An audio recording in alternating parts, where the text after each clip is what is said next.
안녕하세요. 준원입니다. 오늘 하루도 잘 보내셨나요?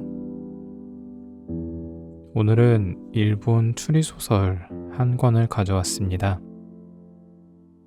이 책의 저자는 소설을 좋아하지 않는 분들이라도 한 번쯤은 들어봤을 너무나 유명한 작가님이신데, 바로 일본 추리소설계를 대표하는 최고의 베스트셀러 작가 히가시노 게이고입니다. 용의자 X의 헌신, 나미야 잡화점의 기적 등 읽어보진 않았어도 제목 정도는 알고 있을 정도의 많은 작품들이 있는데, 오늘 읽어드릴 이 책 블랙쇼맨과 환상의 여자는 히가시노 게이고가 쓴 신작 추리소설입니다. 특별히 이번 신간은 작가님의 제안에 따라 전 세계 최초로 한국 독자들에게 선을 보였습니다. 이 소설은 3개의 단편으로 구성되어 있는데, 책 제목처럼 그 중심에는 여성들이 있습니다. 도쿄의 후메진 골목에 위치해 간판도 없이 운영되는 바 트레펜드. 그곳에는 눈썰미부터 말솜씨까지 남다른 마스터 가미오 다케시가 있는데요. 그가 고객의 사연에 맞춰 만들어주는 한 잔의 술을 들이켜며 손님들은 저마다의 고민을 그에게 털어놓기도 하고 조용히 하루의 고단함을 씻어내기도 합니다.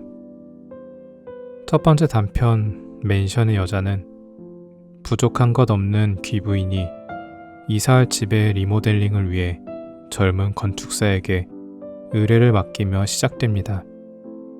어딘가 비밀을 가지고 있는 그녀, 과연 어떤 비밀을 가지고 있는 것일까요? 두 번째 단편 위기의 여자는 트레펜드에서 첫 데이트를 하는 남녀로부터 이야기가 시작되는데, 이 둘의 분위기가 심상치 않습니다. 사귈까 말까 아슬아슬한 순간에 진실이 드러나게 되는데, 그 끝은 어떻게 될까요? 마지막 단편 환상의 여자는 인물의 얼굴이나 특정 부위를 합성할 수 있는 신기술 딥페이크가 돋보이는 미스터리입니다. 요즘 AI 기술이 발달함에 따라 악용의 소지도 심심치 않게 들려오는 이 소재를 어떻게 소설에 풀어냈을지 궁금증을 불러일으킵니다. 짐짓 치정극을 예측했던 분들은 허를 찔릴지도 모르니 결말을 단정 짓지 마시길 바랍니다. 히가시노 게이고의 전매 특허가 유감없이 발휘된 블랙쇼맨과 환상의 여자. 오늘은 그 첫 번째 단편 맨션의 여자에 수록된 일부 내용을 읽어드리도록 하겠습니다. 그럼 오늘도 편안한 밤 되세요. 맨션의 여자. 암갈색의 건물을 올려다보며 마요는 심호흡을 했다. 지은 지 20년도 더 된 건물에 있는 집이었지만 미나토구 시로카네에 자리한 데다 100평은 더 되는 평수이니 아마 시세도 2억에는 더 되겠지. 잘만 풀리면 오랜만에 마음껏 실력을 발휘할 수 있겠다. 기대감에 가슴이 부풀어 올랐다. 공용 현관에서 305호실을 호출했다. 인터폰 시스템은 새 것이었다. 수년 전에 대규모 리모델링을 했다고 들었는데 그때 교체한 것이리라. 네. 여성의 목소리가 들렸다. 마요가 이름을 대자 옆에 문이 열렸다. 엘리베이터를 타고 3층에 내려 복도를 지나 305호실 앞에서 멈췄다. 명패는 걸려있지 않았다. 초인종을 누른 뒤 다시 한번 심호흡을 했다. 문이 열리고 중간 기장의 머리카락에 마른 체격의 여성이 얼굴을 비췄다. 화장이 짙은 건 사람과 만나기 때문일까? 특히 눈썹과 눈 화장에 힘을 준 것 같았다. 들어오세요. 실례하겠습니다. 마요는 목례한 뒤 실내로 들어와 명함을 내밀었다. 분코 건축사무소 리폼 부서 가미오라고 합니다. 연락 주셔서 감사합니다. 여성은 명함을 보고 싱긋 웃었다. 가미오 마요 씨. 젊은 분이시네요. 건축사라고 해서 나이 지긋한 남성분이 오실 줄 알았는데요. 아, 죄송합니다. 싫다는 소리가 아니라 여성분이라 잘 됐다고 생각했어요. 죄송한데 제가 명함이 없어서요. 괜찮습니다. 성함은 들었습니다. 우에마스 씨 되시죠? 네, 우에마스 가즈미예요. 잘 부탁해요. 저야말로 잘 부탁드리겠습니다. 들어오세요. 아무것도 없는 집이긴 하지만. 실례하겠습니다. 마요는 구두를 벗고 가져온 슬리퍼로 갈아 신고 안으로 들어갔다. 정말 실내에는 아무것도 없었다. 석 달 전에 매입해두기만 하고 한 번도 거주하지 않았다니 그럴 법도 하다. 마요는 실내를 한 바퀴 둘러봤다. 사전에 조사해 놓은 평면과 같았다. 이 LDK였는데 거실과 주방 크기만 해도 다다미 20장은 더 될 정도로 널찍했다. 우에마스 가즈미는 이 집을 1LDK로 만들어 달라고 했다. 리폼보다 리노베이션이라는 표현이 적절하리라. 혼자 사는데 방 2개는 필요 없죠. 그러신가요? 우에마스 가즈미는 40쯤으로 보였다. 화장기 없는 맨 얼굴로도 미인으로 인정할 만한 외모이니 앞으로 연애 상대가 나타날 가능성도 없지는 않을 것이다. 하지만 설령 그렇다 해도 결혼할 생각은 없고 독신으로 살 모양이다. 정말 이만한 주택을 구입할 수 있는 경제력이 있다면 결혼할 필요성을 느끼지 못한다 해도 이상할 건 없다. 마요는 우에마스 가즈미가 바라는 집의 이미지를 파악하기 위해 질문을 던졌다. 일상생활에서 중요하게 생각하는 것은 무엇인가? 생활 주기는 어떤가? 손님이 많이 오는 편인가? 동물을 키우는가 등등. 하지만 그녀는 대부분의 질문에 앞으로 생각해 보겠다고 대답했다. 아직 생각을 안 해봤고 정해진 것도 없어요. 새로운 집을 보고 정하려고요. 그럼 현재 사시는 모습을 볼 수 있을까요?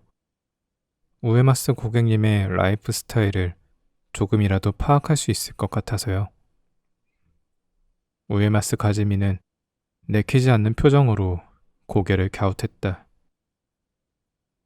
지금은 에비스에 있는 원룸에서 지내는데 리노베이션이 끝날 때까지 임시로 거주하는 거라 별 도움은 안 될 거예요.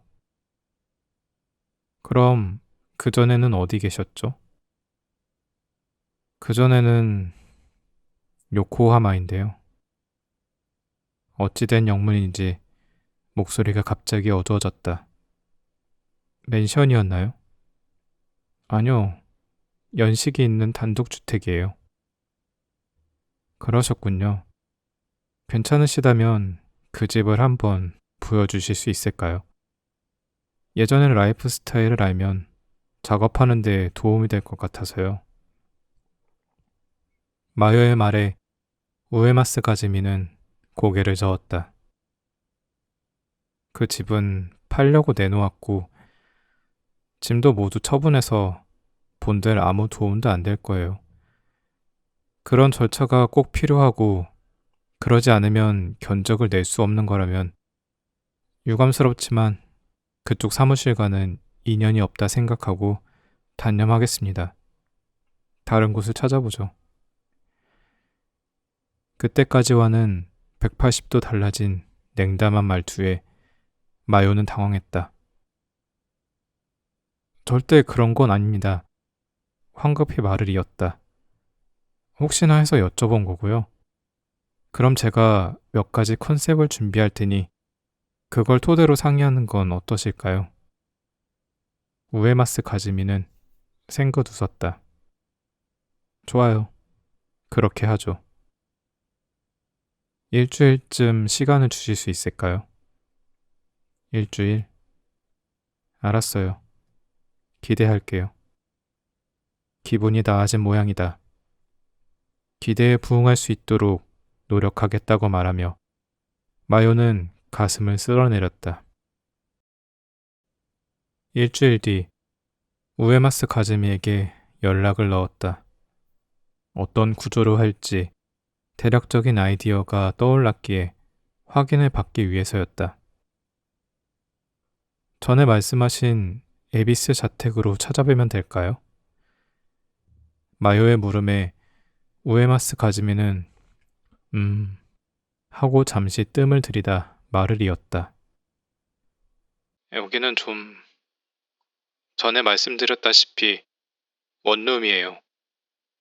게다가 요코하마 집에서 가져온 짐이 쌓여 있어서 도면을 펼쳐놓을 공간도 없어요. 그렇다고 카페 같은 데서 만나면 남들이 제 이야기를 들을까봐 싫고요. 혹시 둘이서 조용히 얘기할 만한 데 없을까요? 그러시다면 알맞은 곳이 있습니다.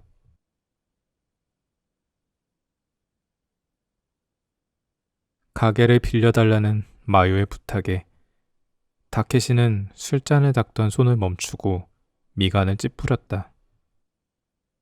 이런 시간에 무슨 일로 왔나 했더니 나한테 허락도 없이 그런 걸 멋대로 정하면 어쩌라는 거냐? 지금 부탁하잖아요. 영업시간 전인데 그 정도는 괜찮잖아요. 영업 준비 중이라는 팻말 못 봤어? 영업 전에 이것저것 준비할 게 많다고. 준비하면 되죠. 우리는 탁자하고 의자만 있으면 된다고요. 그리고 대체 뭘 준비하는데요? 술잔 닦는 것 정도잖아요. 무슨 할 일이 얼마나 많은지 알아? 예를 들면 손님이 칵테일을 추천해달라고 했을 때에 대비해 재료 재고도 살펴봐야 하고 재고가 남은 걸 소진해야 하니까. 그게 뭐야? 째째해. 그 손님이 몇 시에 오는데 5시에 보자고 했어요. 마요는 옆에 놓아둔 스마트폰을 보았다. 4시 반이 조금 지난 시각이었다. 오늘만이다. 다케시는 다시 술잔을 닦기 시작했다. 그러지 말고 앞으로도 좀 도와줘요. 오랜만에 들어온 큰 건이라고요. 그리고 의뢰인이 미인이에요. 화장은 진한 편이지만 삼촌도 보면 마음에 들걸. 게다가 부자고. 다케시는 닦아놓은 술잔을 찬장에 두고 돌아봤다. 진짜냐? 뭐가 진짜냐는 거예요? 미인? 아니면 부자? 물론 후자지. 부자야? 아마도요. 시로칸에 방 2개짜리 맨션을 사서 리노베이션을 맡기잖아요. 예산은 3천만 원 이내라고 했지만 컨셉이 마음에 들면 분명 더 낼 것도 같았어요. 3천만이라. 다케시는 그렇게 중얼거리더니 뭔가 꿍꿍이가 있는 표정으로 말했다. 확실히 VIP군. 무슨 일을 하는데? 투자 관련 일을 한다고 들었는데 자세한 건 모르겠어요. 돈이 열리는 나무라도 갖고 있는 건가? 그럴지도 모르죠. 관심이 좀 생겼어요? 부자와 친해둬서 나쁠 건 없으니까. 제법 좋은 고객을 잡았네. 아직 잡은 건 아니고요. 내 제안을 마음에 들어 할지가 관건이죠. 분명 다른 사무실에도 문의했을 테니까. 뭐야, 자신이 없어? 우에마스 씨가 비밀이 많은 사람 같아서. 마요는 지난번 우에마스 가즈미와 만났을 때 나눴던 이야기를 했다.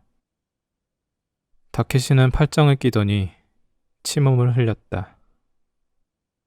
말 맞다나 좀 수상한 사람이네.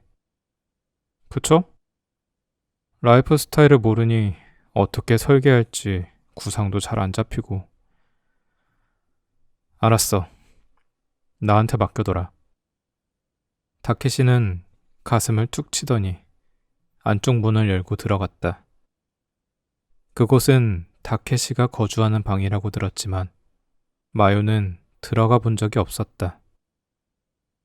귀를 기울이자 희미하게 다케시의 말소리가 들렸다.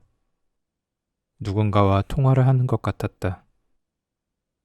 돌아가신 아버지의 동생인 다케시는 마요의 얼마 없는 혈육이었다. 이곳은 다케시가 운영하는 트랩핸드라는 이름의 바다. 카운터석과 안쪽에 탁자가 하나 있는 작은 가게였다. 잠시 후 출입문에서 소리가 나더니 문이 열렸다. 조심스레 문 사이로 들여다보는 사람은 우에마스 가즈미였다. 아, 우에마스 고객님. 마요는 의자에서 일어났다. 여기까지 오시게 해서 죄송해요. 입구가 어디인지 헷갈려서요. 찾기가 쉽지 않더라고요. 좀 그렇죠? 죄송합니다. 비밀 아지트 같은 가게네요. 우에마스 가즈미는 가게 안을 둘러보았다. 가미오 씨 삼촌 가게라고 했죠? 네. 삼촌. 마요는 카운터 안쪽을 향해 다케시를 불렀다. 잠시 뒤 문을 열고 다케시가 나왔다.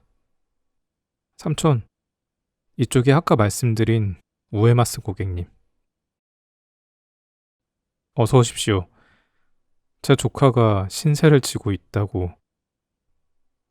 그렇게 말하며 다케시는 우에마스 가즈미의 얼굴을 보고 앗 하고 화난 표정을 지었다. 마요한테 우에마스라는 희귀한 성을 듣고 같은 성을 가진 지인이 떠오르더군요. 혹시 우에마스 고치키 씨 사모님 아니십니까? 우에마스 가즈미는 당황한 듯 눈을 깜빡였다. 남편을 아시나요? 역시나 댁이 요코하마 홍고초셨죠? 아니요, 홍고초가 아니라 아니었나요? 그럼 어디였더라? 야마테초예요. 야마테초. 다케시는 이마에 손을 올리며 말했다. 그랬나요? 전에 한번 찾아뵌 적이 있습니다. 빨간 벽돌로 된 문기둥이 기억나는군요. 그리고 거실에는 난로가 있었죠. 주변에는 큰 저택들이 즐비했는데 내 정신 좀 봐. 지금까지 홍고초라고 착각하고 있었네요. 하지만 말씀을 들어보니 그렇군요. 야마테초였어요. 죄송합니다. 착각했습니다. 청산 유수로 떠들어대는 다케시를 보고 마요는 혼란에 빠졌다. 대체 우에마스 고키치가 누구지? 빨간 벽돌로 된 문기둥? 거실의 난로? 어디서 그런 정보를 물어온 거지? 게다가 우에마스 가즈미의 태도를 보아하니 다케시가 쏟아낸 말들이 영 헛소리는 아닌 모양이었다. 실례지만 남편과는 어떻게 하시는 사이시죠? 우에마스 가즈미가 그렇게 물었다. 당연한 질문이었다. 남편분께 가미오 다케시라는 이름을 들어본 적 없으신가요? 취미 동호회에서 만났는데.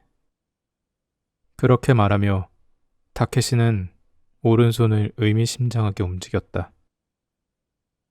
아시겠습니까? 아, 그거 혹시 체스인가요?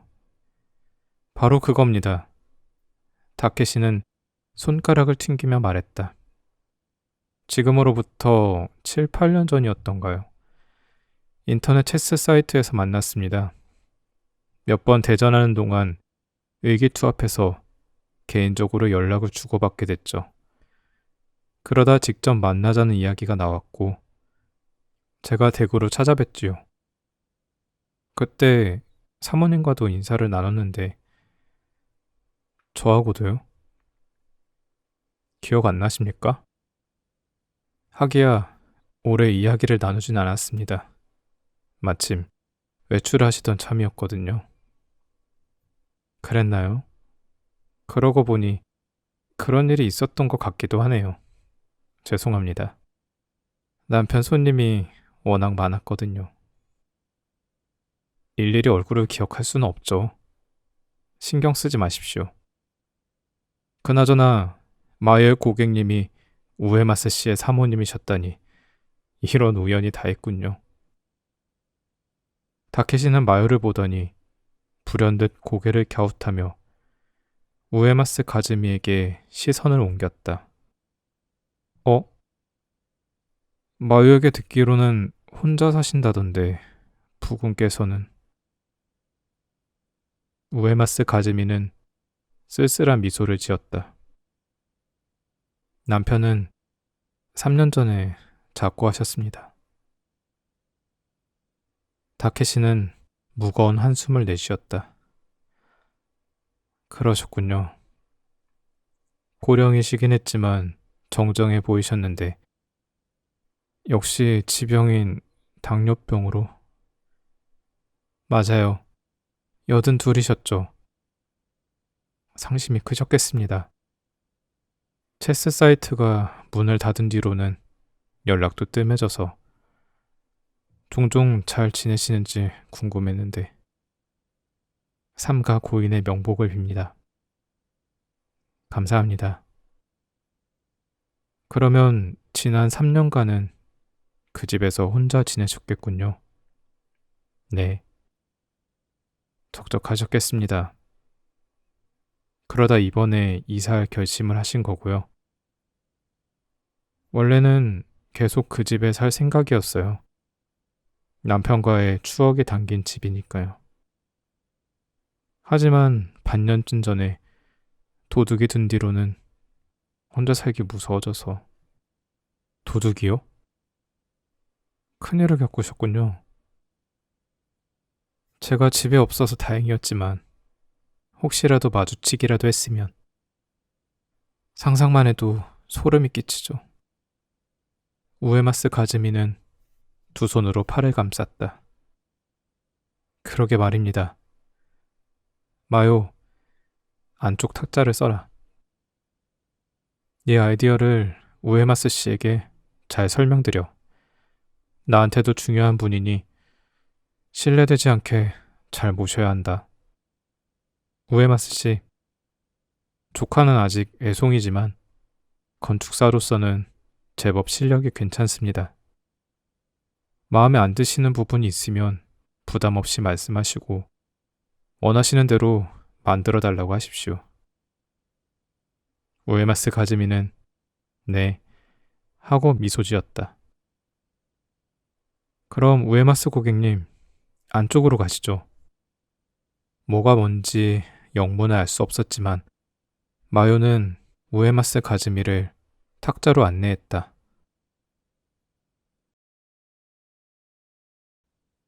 아 진짜 그러지 좀 마요. 얼마나 조마조마했는데. 우에마스 가즈미를 배웅한 뒤 마요는 카운터 안쪽의 다케시에게 투덜거렸다. 무슨 소리야? 무슨 소리긴. 갑자기 우에마스 씨 부군이 어쩌고 그랬잖아요. 그건 어떻게 알아냈어요? 그 정도는 식은 죽 먹기지. 아는 부동산에 연락해 요코하마에 매물로 나온 단독주택을 알아봐 달라고 했더니 우에마스 성을 가진 사람이 내놓은 물건이 한 채 있더란 말이지. 이 집이다. 타케시는 태블릿을 조작하더니 화면을 돌려 마요에게 보여줬다. 화면 속 화양 절충식 저택의 문기둥은 빨간 벽돌이었다. 그 옆에 평면도를 통해 거실에 난로가 있는 것도 확인할 수 있었다. 매매인의 이름은 우에마스 고키치였다. 부동산 업자가 개인정보를 이렇게 유출해도 되는 건가? 다케시의 지인이라더니 도덕관념에 상당히 문제가 있는 인물 같았다. 우에마스 씨는 8년 전에 이 집을 1억 6천만 엔에 매수한 모양이야. 대출을 깨지 않고 전액 지불했다더군. 평범한 사람은 아니지. 소유자의 전체 이름을 인터넷에서 검색해봤더니 해당하는 인물의 정보가 나오더군. 다케시는 태블릿을 조작했다. 우에마스 고키치. 아는 사람은 아는 사업가로 젊었을 적에는 무역회사에서 근무하며 전 세계를 누볐다고 해. 유명 기업의 대표이사를 역임하면서 본인도 다수의 기업을 경영했다고 하니 상당한 수완가였던 모양이야. 하지만 70살에 부인이 세상을 떠나자 일선에서 물러났지. 부부 사이에 아이는 없었고 자택을 처분한 뒤에는 요코하마의 고급 실버타운에서 지냈어. 하지만 77살 봄에 갑자기 재혼했지. 하지만 결국 82살에 당뇨병이 악화돼 별세했고 우에마스 가즈미 씨가 직업을 가진 사람처럼 안 보인 것도 당연하지. 실제로 무직이고 죽은 남편에게 물려받은 막대한 유산이 있으니 일할 필요가 있겠어. 타케시는 다시 마요에게 태블릿을 내밀었다. 화면 속에서는 안경을 낀 백발의 노인이 웃고 있었다. 고작 이 정도 정보로 그런 이야기를 지어냈어요? 이 정도면 충분하지. 체스 이야기는 어디서 들은 거예요? 들은 이야기 아니야. 잘 나가는 비즈니스맨이라면 인간관계를 위해 취미 한둘은 즐겼을 테지. 골프는 당연히 쳤을 테지만 노년에는 다리가 안 좋아서 필드에 나가지 못했을 가능성이 있으니 바둑이나 장기 또는 마작을 염두에 두고 오른손을 애매하게 움직였지. 그랬더니 뜻밖에도 체스라는 답이 돌아와서 임기응변으로 이야기를 지어낸 거야. 그랬구나. 용케도 적당히 말을 맞췄네요. 적당히? 나름대로 조절하면서 대응한 거였거든. 처음에 요코하마의 홍고초라고 해서 우에마스 가즈미 씨가 정정하게 유도했지? 그것도 다 계산된 거야. 세세한 부분까지 정확히 기억하고 있는 것보다는 다소 기억에 착오가 있는 게 현실적이니까. 못 살아. 뭐 때문에 그렇게까지 하는 건데? 뭐 때문에? 네 일을 잘 풀리게 하려고 이러는 거 아냐? 주택 리노베이션이라는 큰일을 맡기는데 생면부지의 상대보다는 조금이라도 연이 있는 사람이 마음 놓이지 않겠어? 여기서 이야기를 들어봤는데 너희 사무소랑 계약할 것 같던데? 그건 그런데 표정이 왜 그래? 뭐 마음에 걸리는 거라도 있어? 그건 아닌데. 마요는 옆에 놓아둔 자료를 보며 한숨을 흘렸다. 오늘 마요는 세 종류의 리노베이션 플랜을 준비해왔다. 지극히 심플한 컨셉, 과감한 컨셉, 튀지 않는 정통파 컨셉이었다. 내심 자신있게 디자인한 건 과감한 컨셉이었다. 1인 가구의 생활을 만끽할 수 있도록 넓은 거실을 휴식 공간과 업무 공간으로 나누고 각각 다른 느낌으로 디자인하고 다른 소재를 썼다. 어느 공간에 있느냐에 따라 기분이 확 달라지는 컨셉이었다. 두 번째로 자신 있던 심플한 컨셉도 나쁘지 않았다. 벽 한 면에 수납 공간을 만들어 생활하는 데 필요한 최소한의 가구만 두도록 설계했다. 나머지 정통파 컨셉은 솔직히 재미는 없었다. 어떤 건축사든 내놓을 수 있는 컨셉이라 스스로도 작업하며 딱히 즐겁지 않았다. 하지만 우에마스 가즈미가 선택한 건 정통파 컨셉이었다. 과감한 컨셉과 심플한 컨셉에는 눈길조차 주지 않았다. 그건 어쩔 수 없지. 취향 문제니까. 너도 그래서 세 종류의 컨셉을 준비한 거잖아. 그 중에 하나가 마음에 든다니 잘 된 거 아니야? 정말 마음에 든 걸까? 왜 그런 생각을 하는데? 왠지 가격으로 정한 것 같아서. 제일 저렴한 견적을 고른 거야? 아니, 견적은 제일 비싸요. 평범하고 지루한 디자인이라 재료를 고급으로 했어. 그런 가치관인가 보지. 물건의 좋고 나쁨을 가격으로 판단하는 사람도 있어. 그럴 수도 있는데 그게 다가 아니에요. 뭔데? 우에마스 씨, 아무래도 다른 사무소엔 의뢰 안 했나 봐. 보통 이런 일은 잘 없거든요. 대부분의 고객들은 여러 사무소에 의뢰해 컨셉과 견적을 낸 다음에 그 중에서 본인 취향에 맞고 저렴한 컨셉으로 정하려 하는데 남편한테 막대한 유산을 상속받았으니 돈이 넘쳐나나 보지. 그렇게 부자인데 인색하게 굴겠어? 보통 내게가 아니야. 보통 내게가 아니라니? 아마 젊었을 적부터 좋다고 쫓아다니는 남자가 한둘이 아니었겠지. 그런 남자들은 거들떠도 안 보고 자기보다 갑절은 나이 먹은 게다가 지병에 있는 영감을 잘 구슬러 결혼했잖아. 자식이 없으니 남편이 죽으면 전 재산은 자기 거니까. 그리고 계획대로 됐지.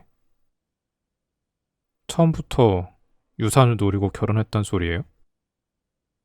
그게 아니면 뭔데? 어쩌면 결혼 후에 의도적으로 당뇨병이 악화되는 식단을 짰을 수도 있지. 그만해요. 내 고객을 살인자 취급 말라고요.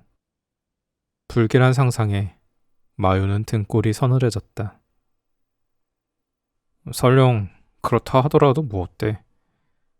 말해두지만 비난하려는 게 아니야.